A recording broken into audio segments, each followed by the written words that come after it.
Alléluia. Je vous salue, chers amis,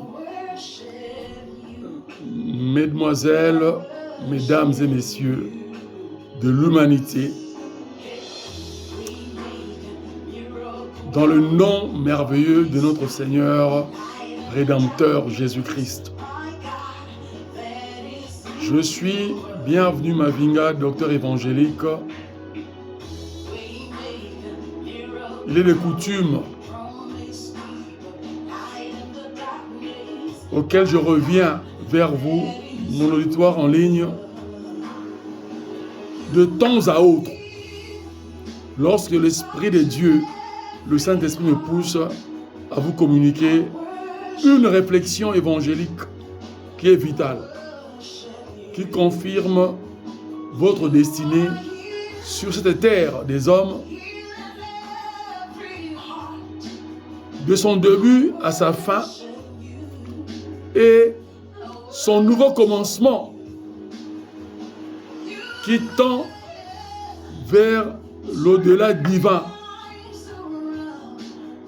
que l'on appelle bibliquement l'éternité, la vie éternelle qui est glorieuse. Parce que Dieu veut que l'être humain sache que sa vie sur terre est un petit voyage, un tourisme de fraternité, d'amour, d'échange de talents et dons, de construction de foyers, des nations, des échanges de paix entre États, échanges diplomatiques, échanges de développement économique pour le progrès de l'humanité, mais qui un jour prendra fin et que dans cette vie que Dieu veut qu'elle soit aisée, stable, pacifique, de plein bonheur à chaque être humain, Dieu veut qu'il y ait égalité de chances, qu'il y ait, par cette fraternité universelle, bien-être et harmonie. Dieu sait que cela ne serait pas une perfection sur terre, parce que l'être humain est combattu d'abord par son ergot, le mal qu'il a conçu depuis ses origines, par la chute d'Adam et d'Ève, enfreignant la loi de la vie éternelle, changeant le plan de Dieu par une vie du bien et du mal. Et lorsque l'on n'est pas en relation avec son Créateur, le Dieu Tout-Puissant, qui est Jésus-Christ, la parole créatrice de l'humanité, qui s'est faite homme, on fera toujours des erreurs, voire gravissimes, qui coûteront à notre vie. Et jusqu'à ce que l'humanité, par ordre divin, passera à son extinction. Parce que scientifiquement parlant, les astrophysiciens, spécialistes d'astres, des planètes, comme la Terre est une planète et en même temps un astre, c'est-à-dire une étoile où Dieu a placé la vie humaine, connaîtra sa destruction par les astéroïdes. Donc, c'est que l'apôtre Pierre a dit que, par révélation du Saint-Esprit, en Antiquité, que le feu descendra du ciel, le feu du jugement divin, pour détruire toute la terre.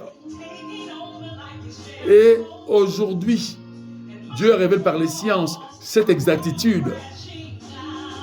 Donc il n'y a plus de doutes méthodiques pour les réfléchis, les intellectuels ou les savants. Les scientifiques, malgré leurs spéculations, ont une grande peur de cette réalité qui serait irrévocable. Donc cela, coûte que coûte, va se réaliser un jour à l'autre. Mais quand? La meilleure question, personne ne le sait. C'est ce que Christ a rapporté lors de sa mission terrestre sous Israël antique, disant que la fin des temps, c'est déjà annoncé, la chronologie a commencé, mais son jour J serait incertain, méconnaissable, ce serait une surprise. Ni lui ne le savait en tant qu'homme, mais en tant que Dieu, oui, puisque Dieu sait toutes choses, il est omniscient, omnipotent, c'est-à-dire le tout-puissant, et omniprésent, il est partout au sein de l'univers, contrôlant et dirigeant l'univers, mais dans le droit divin, dans sa justice éternelle, laissant l'être humain par sa liberté le plein choix, mais enseignant l'humain que le meilleur choix à faire, c'est de connaître et reconnaître la divinité de Jésus-Christ qui est universelle par son plan irréversible de salut éternel. Que ce n'est pas une fable qu'il a vécue, mais sous une crèche, dans une étable de moutons, mais recevant les cadeaux d'un grand prince, plus que cela, d'un grand roi. Parce que lorsque le roi mage d'Orient sont venus, suivant cette constellation d'étoiles qui les guidait jusqu'à Bethléem, et ils étaient pas allés rien que pour le tourisme. Ils sont allés parce qu'ils ont été révélés par le Tout-Puissant, le Dieu créateur. C'était des croyants et aussi des astrologues antiques, des scientifiques antiques, mélangeant la métaphysique et les sciences pratiques, les physiques et les mathématiques, l'astrophysique, etc. Et ils s'y sont allés, pas les mains vides.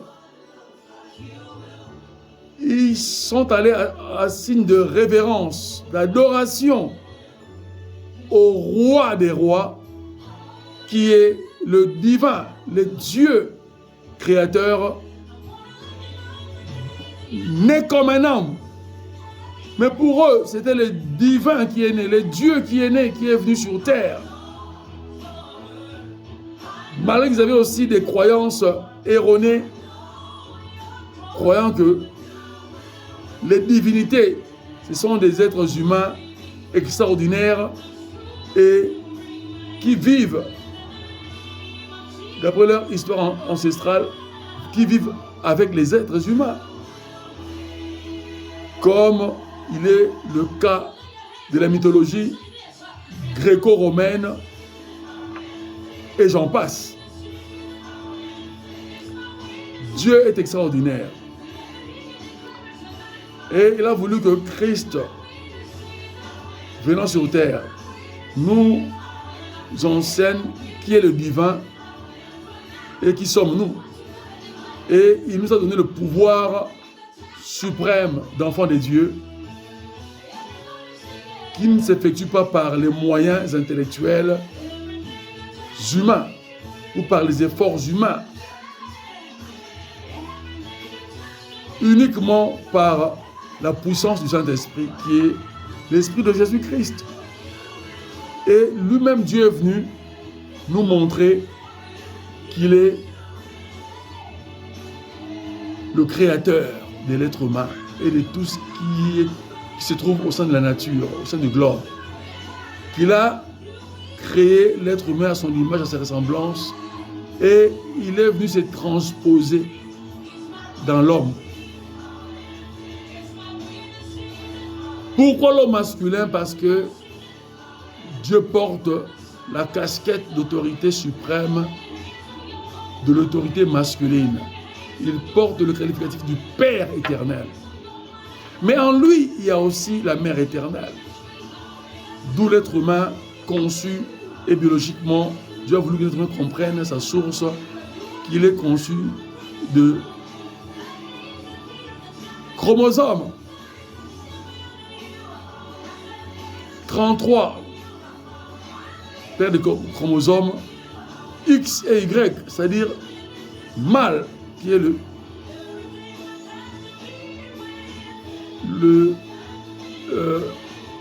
Y, non, le X, et Y, la femelle. Si j'ai un combinaison biologique, le mâle, Dieu merci, ça revient, porte le chromosome XY, le double. Et la femme porte le chromosome XX. Voilà. Donc, Dieu est merveilleux. Par les sciences, il nous fait comprendre qui nous sommes, mais il veut que nous sachions que nous ne sommes pas des êtres humains ordinaires, que nous sommes des êtres humains, mais divins, fils de Dieu et filles de Dieu, ayant une mission de cohésion sur terre, qui est la fraternité. Dans cette cohésion, nous reconnaissons dans un culte personnel et mutuel le Créateur. Et nous présentons ce culte chaque jour, individuellement et puis collectivement, soit en famille, soit entre assemblées chrétiennes, dit aussi assemblée de Dieu, que l'on appelle communément les églises. Pour que nous n'oublions pas notre mission divine sur terre, qui est l'éternité. Et dans cette mission, nous avons le pouvoir et droit d'annoncer à chaque être humain cette merveilleuse nouvelle que l'être humain a été créé comme Dieu sur terre, fils de Dieu, fille de Dieu, pour communiquer avec son Créateur, son Père éternel, et vivre en harmonie sur terre. Vivre dans la complémentarité des talents et dons, construisant l'humanité dans l'harmonie et se préparant pour rejoindre le divin éternellement. Mais là où l'être humain doit plus prendre conscience, c'est que depuis la chute adamique, que l'on appelle le péché originel, l'être humain a perdu sa divinité et que Christ, lorsque Christ est venu après plusieurs millénaires, est venu retransmettre cette divinité dans l'homme à une condition que l'homme puisse se laisser conduire par le Saint-Esprit. C'est-à-dire sa liberté devient contrôlée par le Saint-Esprit. Alors que lorsque Adam était seul, avant que Ève ne soit conçue, tirée de sa côte, Adam avait la pleine liberté. Il avait le mouvement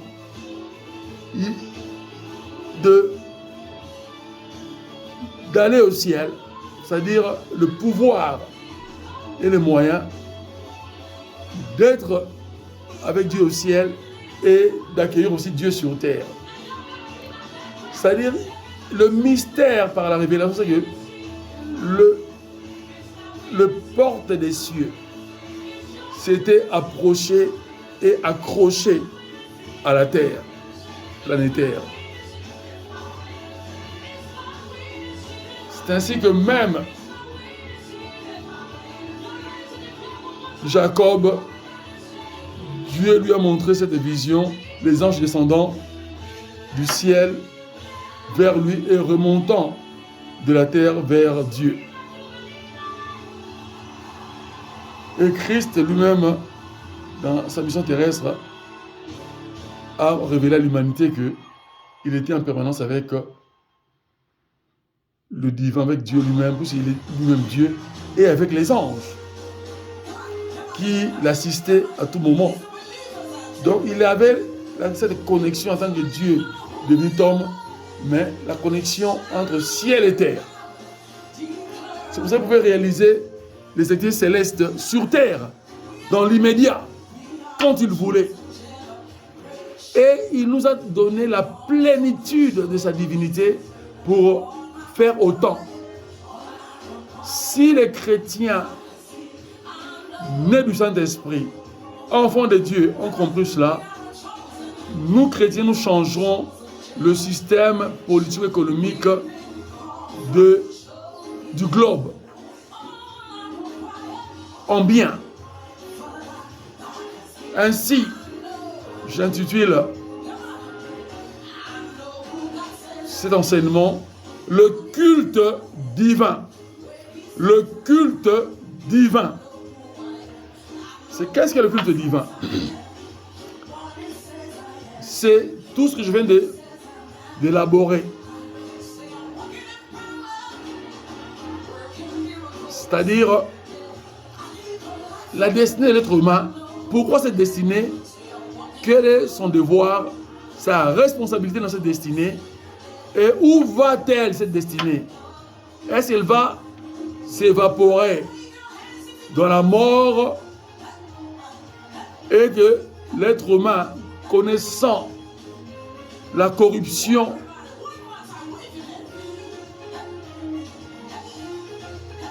anatomique de la destruction de son corps, pour laisser rien que la charpente squelettique,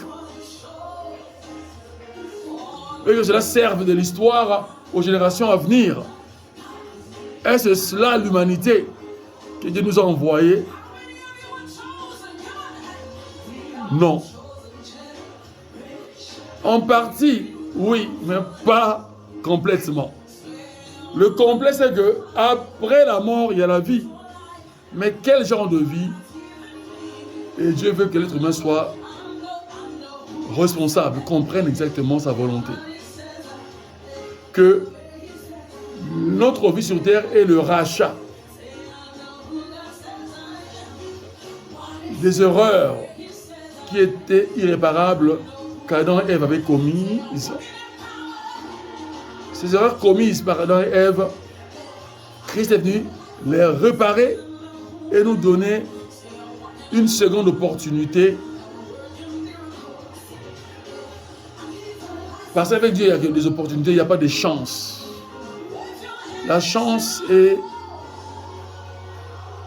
un terme humain, limité, philosophique. C'est le hasard.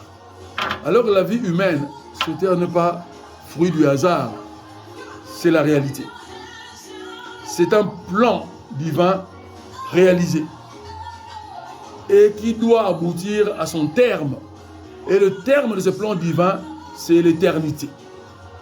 Avec Dieu, où il n'y aura plus de fin de vie, mais une vie d'harmonie, de paix, de grande richesse, d'amour extraordinaire, et que le bonheur prédominera et régnera, et à l'absence de toute forme de mal. C'est ça le bonheur que Dieu promet à l'humanité, et que l'évangile, dans son sens définitif, voulant dire bonne nouvelle au pluriel. Ainsi, Dieu nous appelle à faire sa volonté et chaque jour à présenter une mémoire divine sur la divinité de Jésus-Christ. Et aussi une mémoire passée sur l'ancienne alliance de Dieu, commençant d'abord par le pacte qu'il a fait avec Abraham, et puis,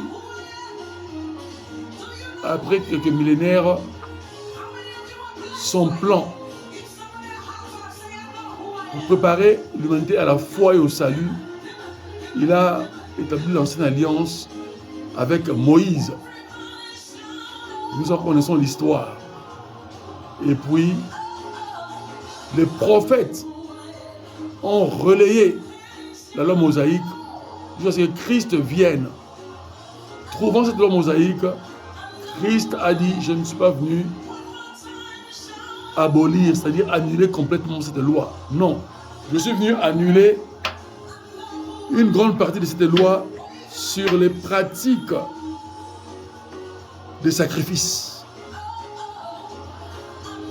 d'animaux pour réparer les erreurs humaines, des péchés. Et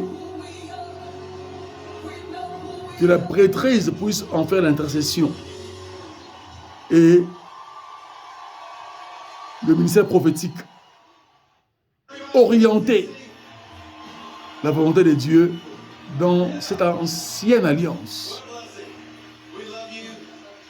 C'est ainsi que David, le second roi d'Israël et le plus célèbre, avait des conseillers comme le prophète Nathan, le prophète Abiatar et d'autres encore.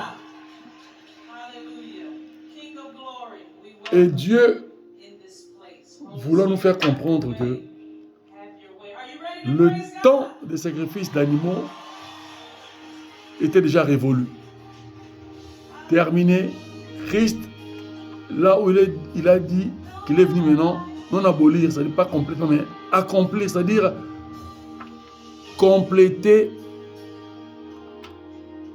le divin dans sa plénitude, dans son sens complet de compréhension, de relation, du vécu de cette relation au sein de l'humanité. Et que lui-même remplacerait tous les sacrifices d'animaux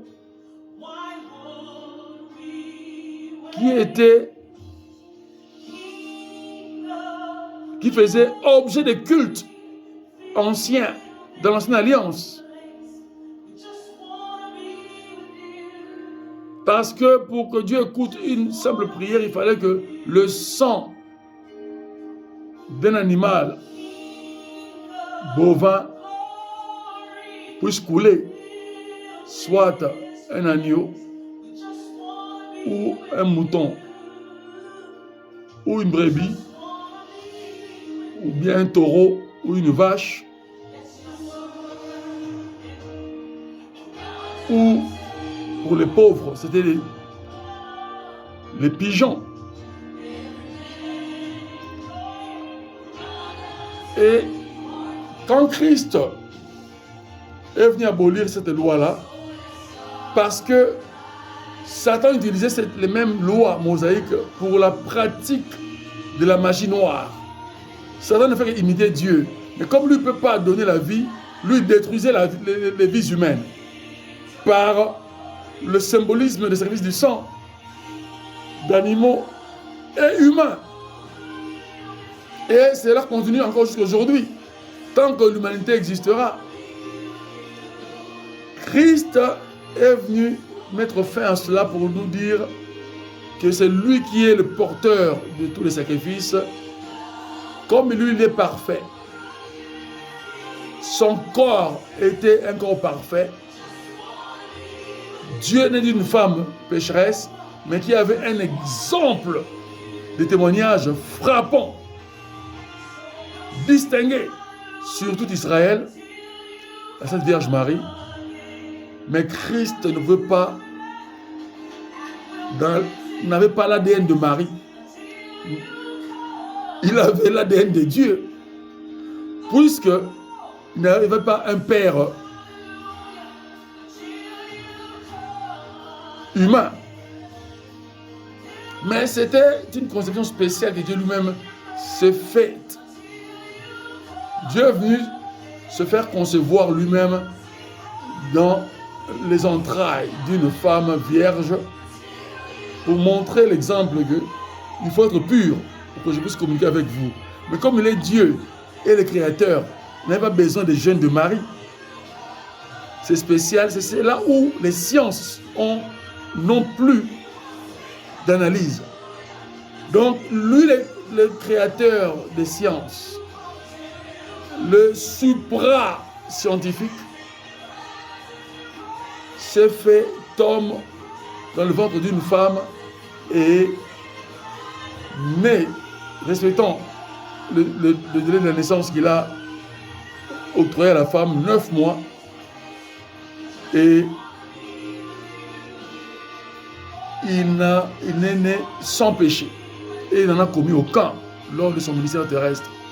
Il a montré l'exemplarité parfaite de son enfance, l'éducation reçue des parents, obéie par lui, aidant son beau-père Joseph dans des tâches professionnelles, son travail de menuisier. Et puis, lorsque son temps était arrivé, à 30 ans, il a commencé sa mission de Messie universel, c'est-à-dire le sauveur de l'humanité. 3 ans après, il est allé à la croix, mort, et il a déclaré avant de remettre son âme à lui-même, c'est-à-dire à Dieu, il a dit, la mission est accomplie sans faille, avec un plus grand succès.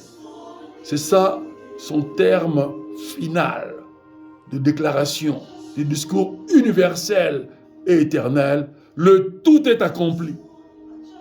Ainsi, ce qu'il avait dit, cela s'était réalisé. 3 jours, il a détruit le temple de Salomon spirituellement. Le temple et toutes les rites magiques de la magie noire, de la sorcellerie, il a détruit ça en restant vainqueur sur la mort. Il a vaincu la mort, la puissance de la mort. 3 jours après, il est resté d'entre les morts. Mais avant de sortir de ce monde invisible du séjour des morts, il a prêché l'évangile et a sauvé tous ceux qui étaient ignorants, qui cherchaient Dieu faussement avec erreur, mais qui étaient